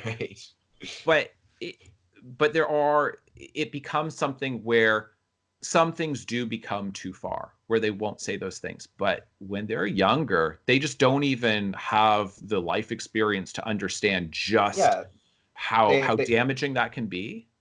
They haven't developed a filter yet. Right. And right. it's it is, and I mean, like, this is something that we, kind of talked about with our Quentin Tarantino discussion, like being genuine, having it be a realistic or believable story is more important than, trying to be nice about how you approach these things in many instances where, like, it would take me out of the story if, Dustin always said, "Oh, sugar." Like, I hate that. Right. I'm like, right. No, that's not a thing. It's just like, yeah. So it's fantastic to see that. And yeah, like, you're right. Like, with, the bullying does continue because they don't know how to process that. They haven't lost somebody like these guys have. They haven't, they're just in their own little world. And right. It is a genuine depiction of bullying in an era where I do feel like the media in general has been stepping back and been saying, "Oh, we're not going to show these things," even though it is still happening. And no matter how much you take it out of the media, it is still going to happen. And we need to see ways to fix it, not ways to, avoid talking about it. Right. Absolutely. I think that's exactly it. Just it's pretending like if we can somehow create this illusion that that type of prejudice just doesn't exist, that somehow that will eliminate it, is just it's like, you think that through. You cannot possibly believe that. You cannot possibly believe that. Especially in like the age of the internet, where people can go onto whatever forum they want, where they can like get radicalized in all kinds of different ways. Then it's like, if you think that like I mean, you know what I'm saying? Like, people like become radicalized in like really awful, horrifying ways, like violent ways, murderous ways. And it's like, if you think that like you're going to get people to not use homophobic language anymore because you don't have that within, something on Netflix, like, I mean, okay. Or, or a story that, like a book, a novel that takes you, whatever, like a month to read. Like, anybody who's putting in the time for that, chances are they are not going to take out that one word and be like, "Oh, it says it in the book," and start using it. Like, I don't understand that. It also, it also like belies the fact like that, well, do you really think that that's like the character that people are going to identify with? Like, that's what I don't understand. Like, when I got that comment, then I'm like, I don't get it. You think that like people are gonna read my book like and they're just gonna automatically go like, there was one character in here who said this. I now therefore believe that thing. It's like you do know that I could have villainous characters and or Yeah. even not villainous characters, just people who are trying to be funny, who are just maybe not being funny, but they think it's funny, right? Right. Yeah. Like, yeah, but I really liked that. And it's kind of surprising seeing that, and I like because I think we've done a good job of contextualizing this, but the idea that even after he's dead, that they continue to bully and that they continue to because they've obviously been making jokes about Will for a while about him being gay, Hmm. and the fact that they continue doing that after he's already dead, then I'm like, yeah, like that, I buy that. And that's what I Yeah. like so much about the first 8 episodes. And I find by season 2 or Stranger Things 2 that a lot of that kind of goes away. There's a lot that I'm just like, I don't believe that. I don't buy that. That doesn't Right. seem Yeah. realistic anymore. And yeah, Yeah, we'll definitely get into a lot of those discussions. But but yeah, and it is also important to note that it's not just you have these two characters who are the bullies and that's it. Like the one kid with the switchblade who gets his arm broken or whatever, and yeah, the other one, which by the way, I love that he has a switchblade because yeah, that does happen. Like there are kids like that who somehow, are able to access those types of yeah. I stopped a, weapons. a a fight when I was, I don't know, maybe in 5th grade. I want to say in grade 5. Then there was a kid was bullying my friend, and it was a pocket knife, so it wasn't a switchblade. But I Mhm. saw it, and I just immediately like tackled him, and I like wrenched it out of his hand and all of that because like I yeah, my friends were like, "Oh, I can't believe you did that." And I'm like, "Well, like, what else? Like if I waited, then it could have gotten really ugly. But if like Yeah, he wasn't expecting me to pounce, but yeah, I'm like legitimately like kids will acquire blades like that, yeah, and they don't necessarily know what they're doing, yeah. which makes it really dangerous. Hmm. So yeah, in addition to those two bullies who are done, I think, very, very well, then you have the older teens, Steve's friends, Yeah, uh, who are also bullies, but in a very different way, and it's still believable, and it is, yeah, it, they are basically like pressuring Nancy into doing all these things without directly saying right, like, "Oh, you should sleep with Steve, you should sleep with Steve," or whatever. And then they're making fun of her afterward for doing that. Like right. they make fun of her for like, "Oh, you want to leave? Oh, you're such a princess," all that. That Yep, is a form of bullying, and I love to absolutely. see that depiction in there. And that's what I was trying to say. And you're right. Like that's a really good way of putting it because what I was saying is that in younger grades, like in middle school, getting into early high school, then it is a lot more unfiltered, a lot more direct like that. But then it does become essentially more sophisticated, more subtle, harder Yeah. to prove, but also affects a much bigger change in a person. Like it gets to them. Like you can get under the skin in those subtle ways a lot better than just like oh, you're such a prude, church girl, right? But instead it's like, what do you mean, blah blah blah, like all those subtle little things to pressure her to do something. Absolutely. And that's what it does turn into. um Hmm. yeah, and I, that's what I'm I, saying is that the show just does such a great job of telling this story from multiple perspectives. yes. And that's to Yeah. me maybe the most impressive part of this is that you get multiple ages where you're getting this one big story, but you're getting it from so many different perspectives, and they're all working. Right. Yes. Yeah. Um, Sorry, just just one more note there. That's also again why I hate, Nancy's story for those first few episodes because she's just falling for it, and I'm like, no, don't go Right, down that path. right. Like I just want to shout at her and stop her from doing those things. But whatever. She Yeah. gets better. No, she does. And the really, I think this is actually another thing that I find very impressive about the first 8 episodes is the turnaround of Steve Harrington. Um, Yeah. and that's such a fun thing to see, where I, as a writer, then I look at that and I'm like, I really enjoy this of Mhm. how do you start with a character, because it's like the characters in this are not just villainous or heroic, right? Yeah. That they're fairly complex, and that you see this transition of Steve, and Nancy advocates for him early on. She says this to Jonathan, like, no, he's really a good guy and he was just trying to defend me. Like, you don't understand, he's a good guy. And like, we're watching this, we're like, no, he's not. He's a piece of Right. Yeah. junk. He's terrible. What are you talking about? He's not a good guy at Yeah. all.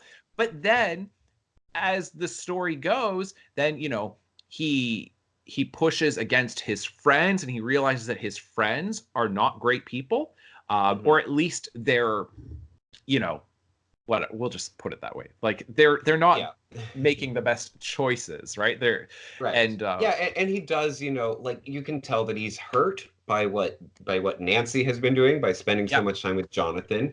You get that, and you feel like, oh, he realizes that he's losing her. Like yeah, there is so much complexity to his character arc that like is he's not a main character, like no, he's a secondary character, and to see that much attention to detail go into his character is fantastic. It's yeah. fascinating.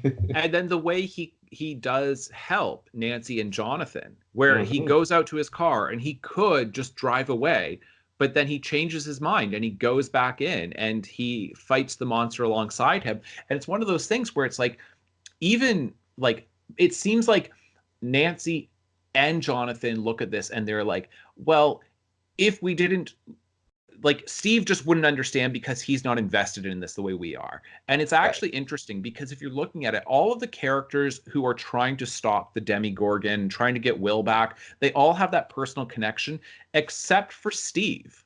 Because I'm trying to Right. think, is there another character who's involved in this at all who isn't personally tied to Will or Barb or Eleven? uh I mean, Hopper to some degree, but Like, we've but talked about those parallels, and yeah, because of his daughter. That's what I was thinking. yeah. Like with Hopper, like no, but because he Yeah. lost his daughter, then this is personal for him. Um, Hmm. and he does have some personal connection with Joyce. Right. But Yeah. yeah, but to me, it's like really like it's you know, in some ways trying to redeem himself for the fact that he couldn't save his daughter, but maybe he can save Will, right? Right. Yes.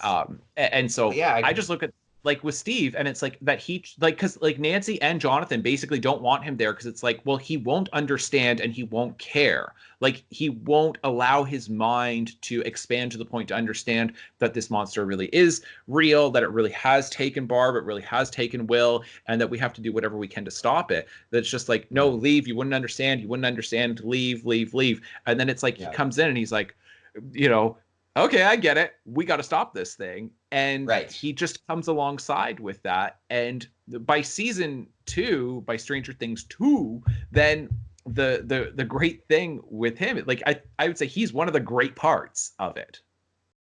Yeah, yeah. I mean, I need to rewatch it, but Yeah. but yeah, Well, I mean, it's like, there's all the jokes about him becoming like a single mom in that. He's the one who's taking care of like the boys. Like, right. Yes, it's true. Yeah. yeah. But yeah, and then again with his character, like even by his final moment in episode 8 or chapter 8, where like Nancy gives Jonathan the present, and you're like, Yeah. oh, she's like kind of interested in him or whatever. And then Nancy sits next to Steve, and you go, oh, wait, she's still with Steve? And Right. then he says, did you give it to him? Yep. So clearly he was a part of that idea to give him that present, the new camera. And that is fantastic to see that, that is a perfect conclusion to his arc Yeah. in season 1. That's what I'm saying, and Yeah. that you get that redemption of him as a character, and that to me is what's impressive. Is it's one thing to create a likable character or to create an unlikable character, but I think it's a much bigger challenge to create an unlikable character who becomes likable. Yes. That I Yeah. think is hard to do, to get people to change their minds about a character. And I think that almost all viewers are going to go along with that ride.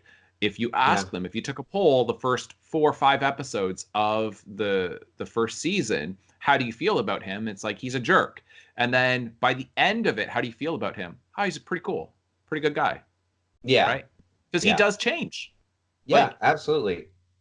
Honestly, it's that final moment that really yes, nails it for me. absolutely. Without that moment, without him saying, "Did you give it to him?" Like Right. acknowledging that she was giving him the present, then I don't think that it would have worked nearly as well. Even though he stuck around to help defeat the Demigorgon, I then agree. it doesn't work that well. And it's so simple. It's such a small Yes. line that's Yeah, placed in there, and it's again that attention to detail where something small can go so far in terms of absolutely. our experience of this story. Right. And that's, yeah, what I said at the beginning of like it's economical writing. It's that Yes. you don't you like because there can be this fear of how do I establish this to the audience? How do I make sure that they really understand what I'm trying to say about this character or who this character is or the change that's happened? And it's like you can actually do it in a really succinct way. And that to me is the mark of a good writer when they're able to do that. Um, and that's what they did uh, Yeah. Yeah. by like right at the end there. Yeah. It is also the mark of a good writer to know when to stop. And Stranger Things too. Um Yeah. Oh boy. I mean, yeah, it's such a. That's what I said is I just I had such a hard time rewatching season one because I know where it goes in season two, and I just I don't get it. I don't know.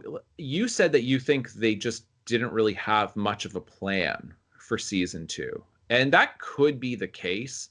Um, I mean, it sure feels like they were writing without a plan. But season one, just everything made sense. That if you Yeah. were looking at the different plot lines, if you had all the different characters in the different groups, and if you're like mapping this out visually and you had thread that you were like saying, and it's all going to culminate here, they're all going to end up at the elementary school together, and then they're going to depart in order to accomplish this and that, right? But that this is how they're all working together, but it all builds towards something.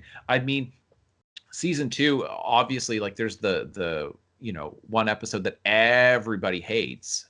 Yeah. Everybody hates the episode where it's like you get the other 11, and then it's Right. just like, how did that even relate at all? Other than it's going to be big in season three. That's why I'm a little concerned about season three. Right. Yeah. Yeah, I know I've purposefully stayed away from as much of the marketing as I can from season three. Um, Yeah, just because I want to go into it thinking like, okay, let's see what they have to say. But yeah, me too. I mean, I've watched the trailer, but that's it. Otherwise, I don't know anything. mm, My concern, and I did hear that they're thinking of they'll wrap it up either after season 4 or 5. I mean, okay. we'll see. I would be happy if they do because I Yeah. think, but I mean, I think that if they just stopped at the end of the initial run of 8 episodes, if they just stopped there, even though people would be desperate for more episodes, um, I feel like that would have been so brilliant, and maybe just sit on it for a while. I know that Right. it's hard to do that when you've got child actors. That's exactly Um, what I was gonna say. But yeah, yeah, it's I mean, my attitude would be though, like I literally was thinking this the other day. I was just like, okay, let's just forget Stranger Things 2, just scrap that entirely. I don't care how long it takes. Do an animated series for the for the next mm. season. Just animate it. I don't care because I understand that you have issues with like the actors just getting too old and it takes a lot. Yeah. But I'm like, if you animate, then they could just stay the same age. Like, Yeah, yeah, for sure. Yeah, it's Uh, I agree. I think that you do need to figure out your story before you go ahead and say, okay, yeah, we're on a time crunch, so let's do this. This is what we got for now, and it's good enough. And that's what Stranger Things 2 feels like. yeah, and it's I don't know. I really think that I want to know what you think of this. If you write an original teleplay or an entire like first season, let's say you do the story, you're not writing all of the actual scripts, but you do a story for an entire first season. Mhm. Well, okay, you don't know if that thing is ever going to get greenlit. You don't know if that's ever going to get produced. But then you have to ask yourself, how much planning do I put into this? Because you don't want to map out something for, 3, 4, 5 seasons where you've done all of the stories on it when the chances of that first season getting produced are so low that Yeah. you have to be, because that you know this better than I do, but with being a screenwriter, like I forget what they suggest, but I think it's something like, you got to be writing however many a year. I think it's something like 8 a year, and maybe you're going to get like one every like 2 years ever get produced. And that's if you're really, really successful. But that Right. most Yeah. screenwriters are writing, like have got dozens of screenplays or teleplays, and they're only seeing like 5%, and that's successful ones. um, Right. Yeah. they've got a whole bunch that are just, they go nowhere. Right. So Yeah. like part of it, I look at this for the Duffer Brothers, and then I'm like, I don't even know how mad to be about this, because it's like, if suddenly it does get produced and then it's so well received, and then Netflix, shows up to your house with a dump truck full of money and just says, give us another season or another 2 seasons, and you're like, I don't know, it took us like 3 years or 4 years to do Right. that, and they're like, we need it ready in 18 months, as in post Yeah. production is finished and like marketing, all that stuff. So like really you're talking like a really short window to do any writing at all, and to revise that. Like, what would you do in that situation? Honestly, yeah, I would probably, do the same thing as the Duffer Brothers. Me Like too. yeah, Me too. it is hard to be upset at them. It's Yeah. upsetting, not that I'm upset at them, but that I'm upset at, the situation Yeah, I think by the that's it. result, right? Like Yeah. it's like the Duffer Brothers are clearly very, very talented, very skilled. They know how to tell a great story Yeah. in a compelling way, Yeah. and that I really do feel like it was just a time of, oh, well, we had sort of an idea for what we were going to do next, but to say that, oh, we need to have it by then, Yeah. we haven't worked out all those details yet. And then, you get rushed characters, rushed plot lines, and, setup for other seasons. And I really wonder how much, I haven't looked into it too much, and I don't know the backstory, and I don't know that very much has actually been publicized. But I wonder how much of what is so wrong with season 2 was coming from producers.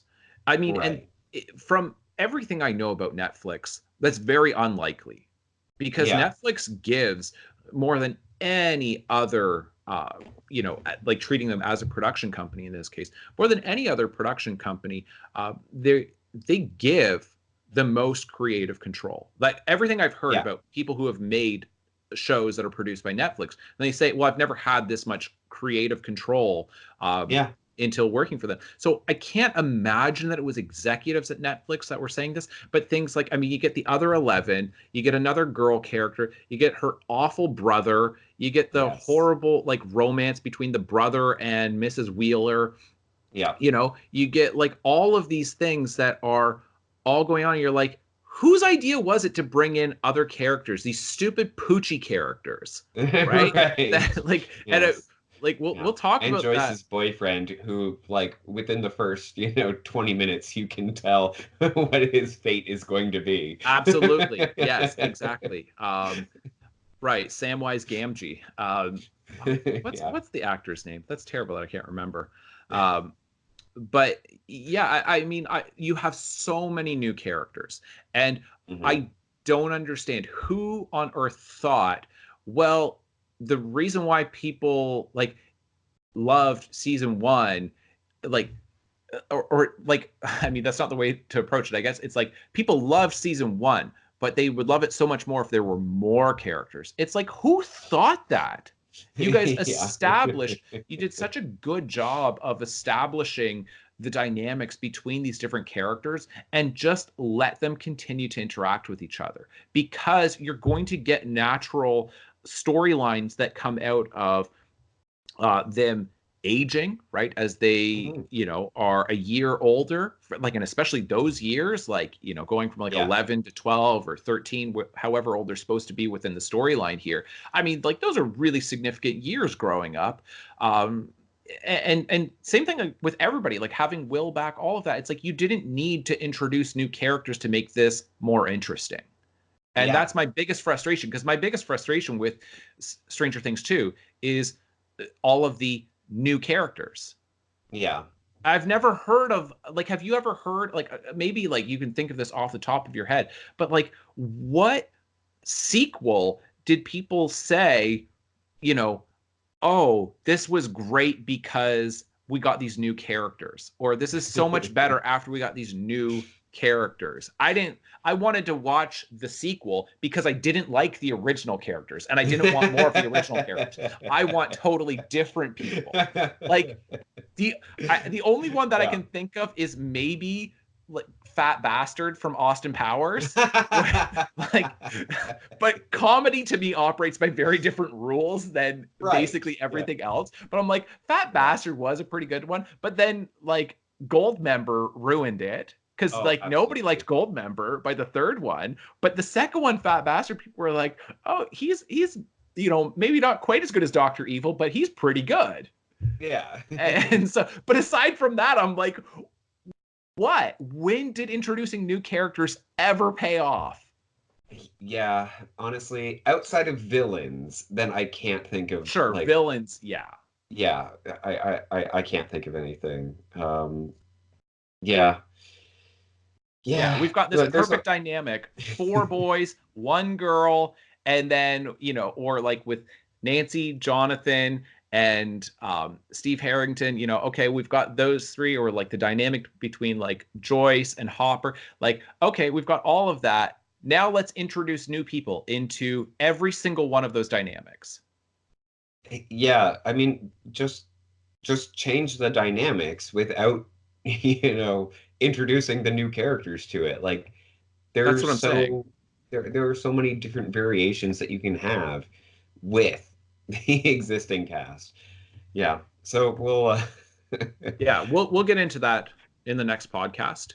And I guess, yeah. like, unless you have anything else to say with the first eight Uh episodes. well, I was gonna ask, do you have any moment in particular that like really stands out to you as like that was a really great moment, or like funny, or any like standout moment in particular from the first season?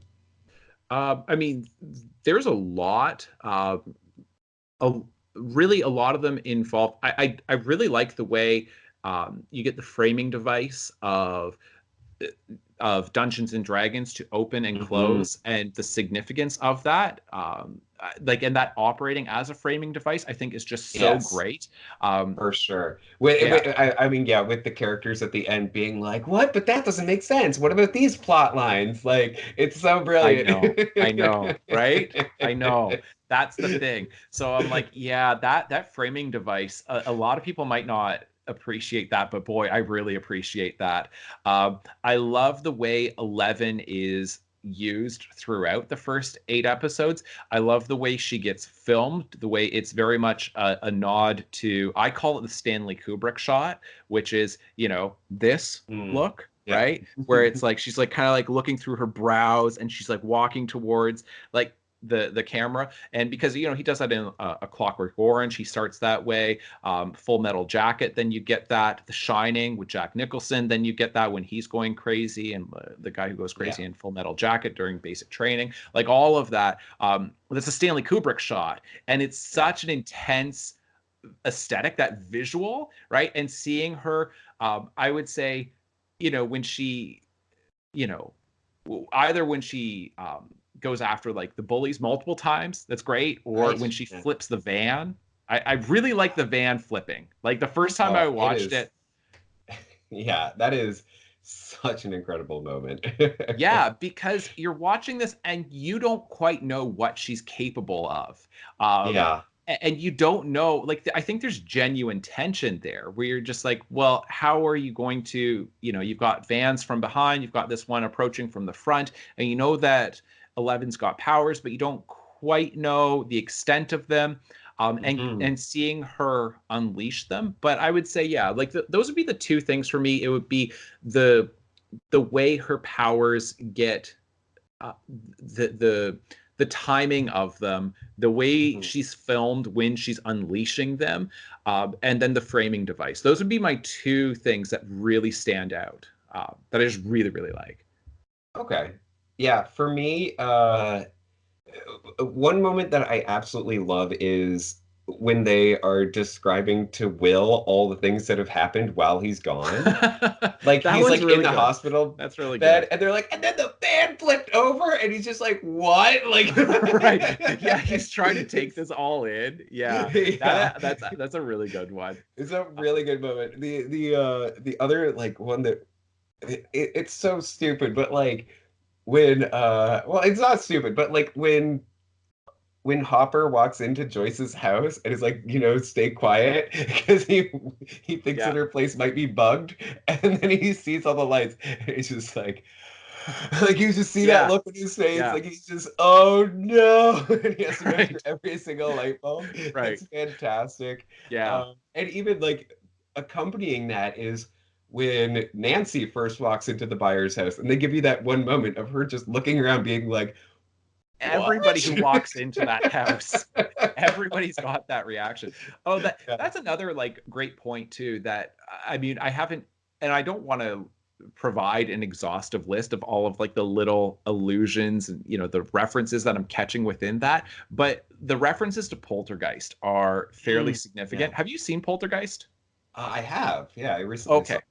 Yeah. good. Yeah. So, I mean, uh, Joyce points out that like she says, I think she says to Will that she's going to take him to Poltergeist, Right. Yeah. see it in the theater, right? That's Yeah. very, very early on, right before he disappears. And he says like, she's like, as long as you promise like not to, like have nightmares or whatever, whatever. And then he's like, no, I'll be fine. I'm not like that anymore. And so then he disappears essentially into another dimension, just like I forget the girl's name in Poltergeist.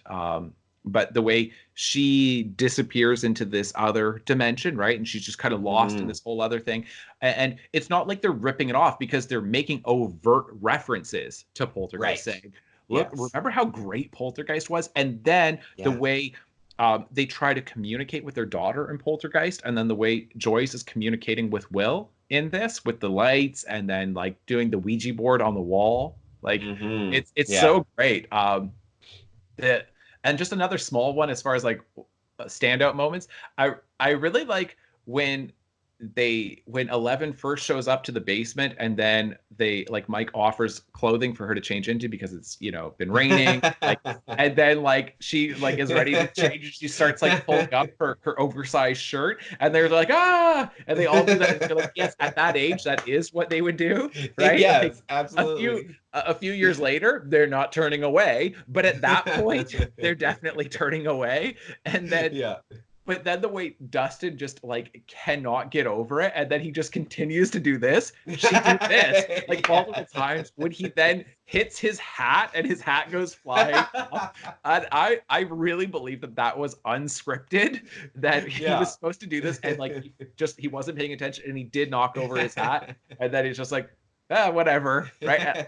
And it came across as genuine, but Yeah. yeah, I Yeah. really that whole sequence I think is really funny. Yeah, absolutely. Oh man, there is like so much great stuff in season one. Yeah, Like, oh, it's incredible, but like the whole thing is incredible, but there are so many of those little moments that just really yeah, stand out. And they're yeah. just like, oh man, that's so good. And yeah, honestly, it's those like couple moments that like, stand out. Yeah, they really do. And yeah, you're right. The first eight episodes are just filled with those little moments that are just so satisfying for viewers. Like you're just Mhm. constantly kind of smirking the whole time. You're like, oh yeah, I get that. Oh, this is Yeah. great. Oh, that was fun. Right. And so for something, and to me, that's what good horror, supernatural mystery should do. It should be enjoyable. It shouldn't be, Right. this, thing that you just endure. It like you should Yeah. be having fun. Yeah. And the first 8 episodes are just so fun. Yeah. I actually have one more moment, which is Jonathan playing the music for Will. Uh-huh. Um, of course, that is a standout moment for me just because of, you and I, like Yeah, I you used to do would, that for you. yeah, all the time. You'd be like, yeah, you see, like how this music is like this, and I'd be like, yeah, I think I get it. And like I was so young that I'm like, I don't I know if would I say ever like did like really right, get it, but right. And I would say like those our ages like were pretty close to that actually, Jonathan and yeah, Will. Like within like maybe like a year or two. yeah, yeah.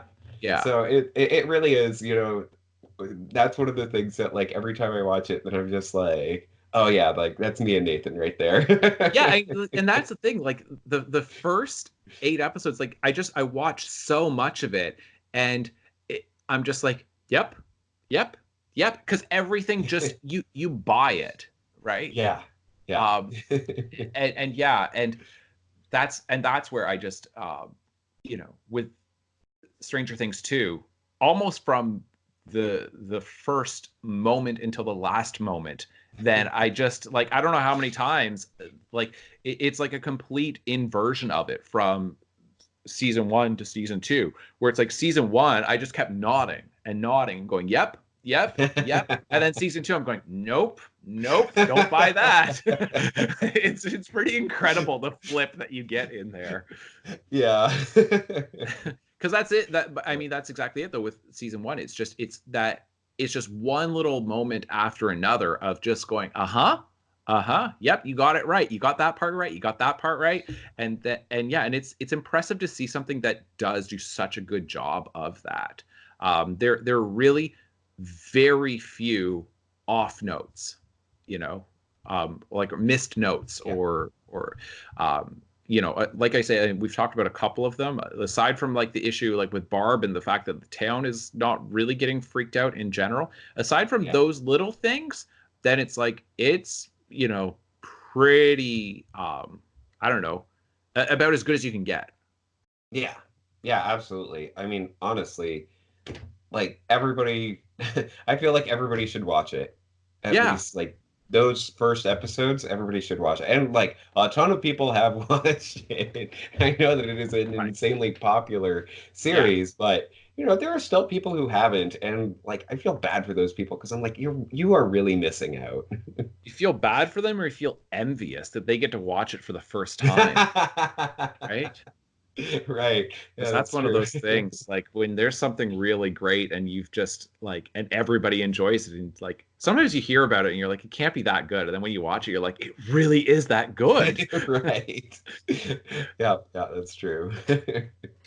Oh All man. right, so we'll wrap this up and then we'll get into it with Stranger Things 2, and I don't know Hmm. if we're going to release it next week or the following week, but it'll happen before Stranger Things 3, which is coming out the 4th of July, right? Yeah, yeah, Yep. I And believe so so. and then that'll be I don't know if it's going to be, do you know how many episodes? Because season 1 is 8, season 2 is 9.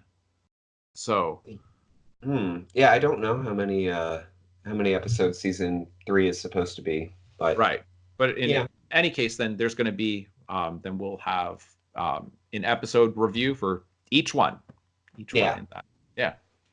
All probably right, folks. shorter than this podcast. Yeah, no, we'll definitely keep it much shorter than this. In part because we're going to want to go and watch the next one That's right true. Yeah. after. It's like, all right, come on, let's wrap this thing up. I want to go watch, episode 2 or 3. Yeah. Yeah.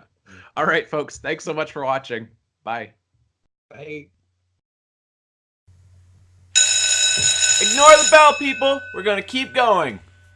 We're still ignoring it. Don't worry. I, I don't know what that. I think that's the fire drill. All right, we're gonna go home. Yeah. All right, we're done.